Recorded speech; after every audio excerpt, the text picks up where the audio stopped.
Hey, it's Mike over at fishyourassoff.com, and today what we're talking about is snook fishing with lures.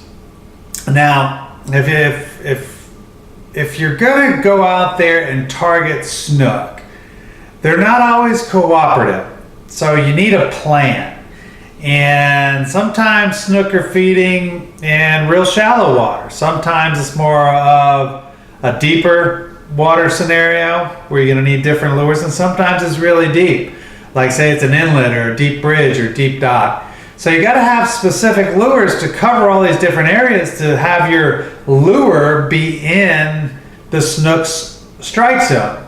So for instance, you always hear match to hatch. So your lure has to match whatever is they're feeding on. So if the shrimp are running and they're eating the shrimp, you need a shrimp lure, right? If it's finger mullet, well, you need a finger mullet lure. But just as important as the actual fish is size. So if, say, the snook are feeding on finger mullet this big, right? And you throw your Zara Super Spook that is this big at them, you'll probably get less hits than if you throw a smaller, just regular spook, or a spook junior, for instance. And all these are, what I'm talking about, is different size lures. So I think size is as important as mimicking the actual bait, in other words. So if they're all feeding on bait this big, you want to throw a lure that's roughly this big too. And if you can match the silhouette, and the profile of it, great. That helps too. But it's really about size as much as match to hatch. You know what? Let me just cover what I'm talking about here. So yeah, snook fishing with lures, you want to match the hatch, match the size, and get that lure in the strike zone.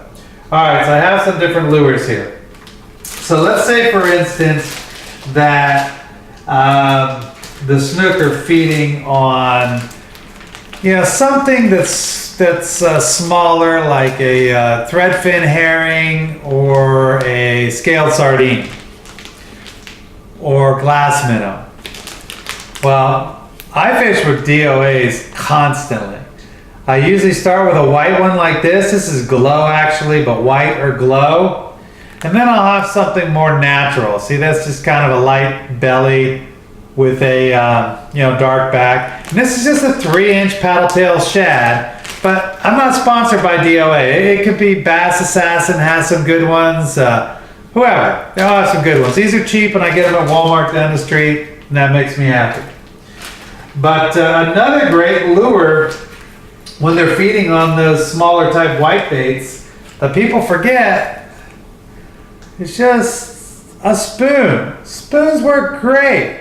Now these ones are really cheap. Who makes these? Johnson. These are really cheap ones because you got to add your own clip and barrel swivel to it, or it'll just spin your line up. Which you won't be able to cast after a dozen casts. Your line will be all knotted.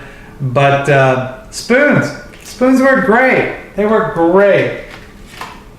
In the wintertime, snook feed a lot on shrimp. DOA makes a great shrimp. This is a 3-inch shrimp. This one is one I'm trying, and it works pretty well. I caught flounder with it so far, but it's Charlie's. Charlie's makes this one, and they're a lot cheaper than the DOAs, and they're basically the same. I mean, what the shrimp is a shrimp is a shrimp to me. They're the same basic shape and the same size. Now, when the snook are feeding on bigger fish, bigger than a white bait, say a finger mullet, I like these. These are a bass bait. This is Zoom, but it's just a 5-inch paddle tail shad looking thing. They call it a swimming super fluke. It's just a bass bait, but it's great. And again, I still use the same thing. I use a white one and then a more natural one, a light side with a dark top. But these are 5-inch, so when they're feeding on bigger baits, just step up your paddle tail shad lure that you're using. If you want to use actual lures and they're feeding on finger mullet, this is a suspending bait from MirrOlure. It's the MirrOlure suspending mullet. This is a great bait. You cast it out there, it's going to be 2-3 feet under the water. Twitch, twitch, twitch, twitch. You know, great bait for snook. So when you're covering your various parts of the water column, catching snook on top water is about the best thing in the world, if you ask me. Here's a Zara Super Spook. I love these white or bone colored ones. And this is a MirrOlure Top Dog. And I like a natural color, so dark back, you know, silver side, white belly. I have not bought a topwater lure in 10 or 15 years. I get all of my lures out of the trees. But even when I was a kid, these are the ones I fished with. To me, they're all the same though. I'm absolutely agnostic about which one. I just like walk the dog type of lures, and these are good walk the dog types of lures that cast very far. Again, not sponsored by Zara Spook or MirrOlure. Just telling you what I like. Here's one that I've had some recent success with. It's called a badonkadonk, and Bomber makes it. It's another walk the dog type of lure. But I was fishing with it the other day and tried to match the hatch. You know, we had a lot of these white baits cruising through about this size. Nice snook, nice snook. First time I ever used it, but I'm hooked because got a nice snook on it. When they're feeding on the different size white baits, MirrOlure's got a couple of really good ones. Here's a bigger one. I think they're called Mirrodines. And this is a littler Mirrodine, I think they're called. I don't know. Again, I got them out of the trees, but Mirrodine. These ones right here look just like those white baits. And I get questions a lot of times about my hooks. People say I got my front hook on backwards. And I want to show you why I do this. Where I fish, there's always junk in the water. And watch what happens. When that front lure hits it, it doesn't get caught. So if this is a piece of junk, it's just much more weedless.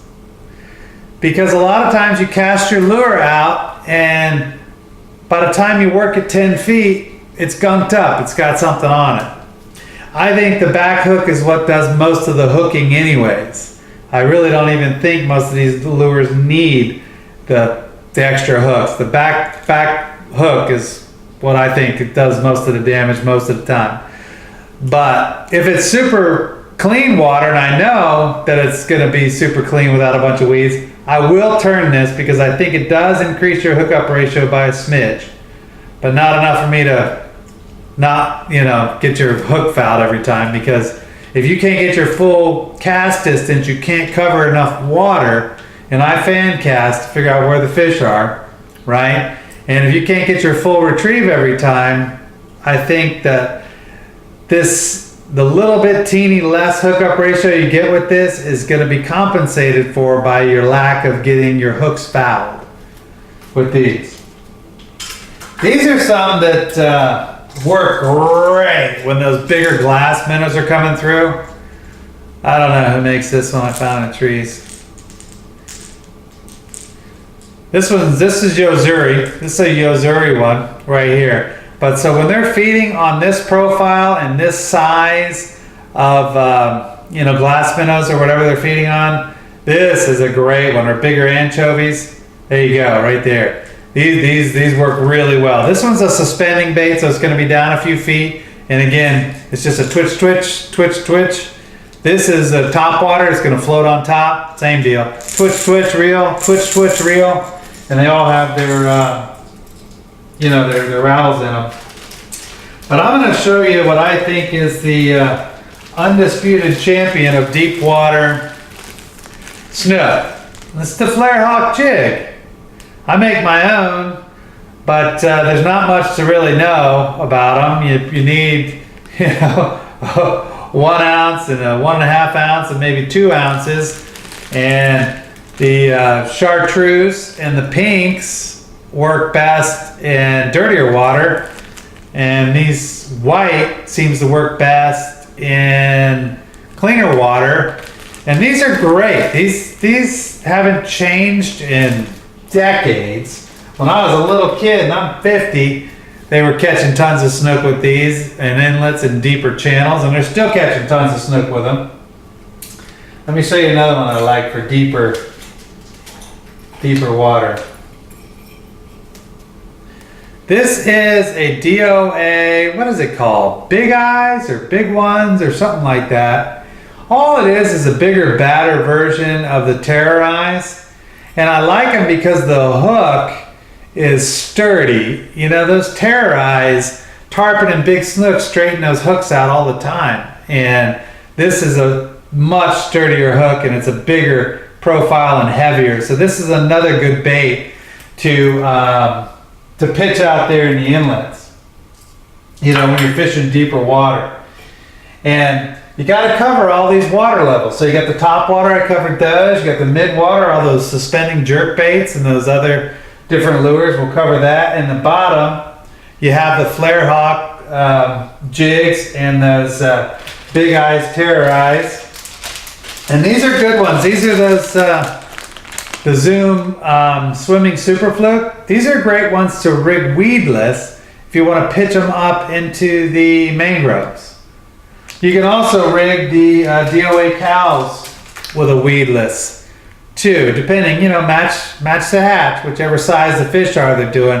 But that's another great one that you can very easily rig weedless, you know, to catch those snook when they're up in the tangles. Even fishing docks a lot of times, you know, all that stuff that's around a dock, you know, weedless is the way to go. But when you're fishing with those deep water, lures, you know, I guess I should have written this before. But basically what you're doing, you know, the tide is coming this way. There's your tide, right? And here's the bottom. So you want to send your lure up current and just bounce it on the bottom. Because those big mullet are going to be probably within a couple feet of the bottom. Now the smaller mullet will be suspending usually a little bit higher in a water column. You know, they might be here, but those big fat sows are going to be on the bottom usually. And you want to at least bounce it on the bottom or keep it within a foot or two of the bottom, just kind of swimming it. And you want to, I don't fish fast. I think a lot of people fish too fast. I like to keep it about the same speed as the current is moving. So just enough, you know, to keep it off the bottom or bounce it off the bottom. If the bottom will let you do that, it doesn't have too many snags. But that's how to fish these deeper water type lures too. I just wanted to cover all these different lures for snook that I use. You know, it always is changing, but they're always basically the same shape and the same thing. You know, I just find new lures and I use them just to see if they work.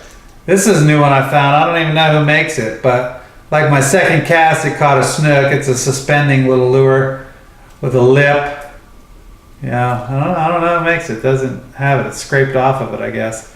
But second cast caught a snook, so I'm a big fan of this one now too. Because it doesn't matter. It just doesn't matter the brand. So don't get caught up with brands. You know, people on TV are selling you brands. Oh, you got to use this every time because they get paid 50 G's or something to fish with that brand. Look, it's just got to look like, you notice they all look the same? All of these walk the dogs are basically cigar looking thing with a hook on it. So anything that's a cigar looking thing with a hook on it is going to work. Sometimes they're more pointed in the ends. They work. They just all work. So don't get caught up in any of that stuff like that. They work. It's the fisherman. It's the technique that makes those work. And fishing them at the right time. You know, those topwater things, beginning and end of the day or a super cloudy, crappy day like we got today, which is why I'm making all these videos, are the good days to fish topwater. It's as simple as that. And it's all technique. Once you get your technique right, you'll find you'll catch a lot more fish. So just pick a few. I mean, I have like 5 style lures I use, and you get good at them. Just pick 5, cover the whole water column, and get good at them, and you'll catch a bunch of fish. But that's it for today. So until next time, we'll see you then. All right. Bye-bye.